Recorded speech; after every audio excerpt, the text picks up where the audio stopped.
Everyone, আমার হাতে দেখতে পাচ্ছেন একটি এলইডি লাইট। আপনাদের বাসায় এরকম অকেজো অনেক এলইডি লাইট পড়ে আছে। আপনারা দুইটি নিয়ম জানলে আপনাদের বাসায় পড়ে থাকা এলইডি লাইটগুলো আপনারা নিজে ঠিক করতে পারবেন।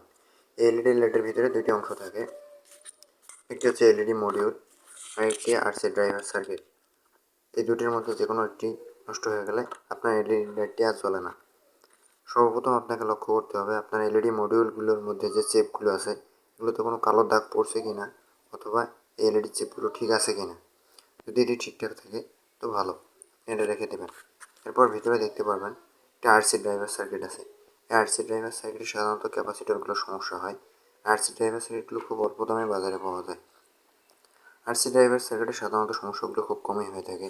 সবথেকে বেশি সমস্যা হয়ে থাকে এলইডি মডিউলগুলোতে। এলইডি মডিউলগুলো বাজারে অল্প দামেই কিনতে পাওয়া যায়। আপনাকে আর কষ্ট করে 200-250 টাকা খরচ করে আর এলইডি লাইটগুলো কিনতে হবে না। এলইডি চিপগুলো চেঞ্জ করে দিলেও হয়, অথবা আপনি এলইডি লাইটগুলো সিরিজ কানেকশন করে দিলেও হয়ে যাবে। ধন্যবাদ সকলকে।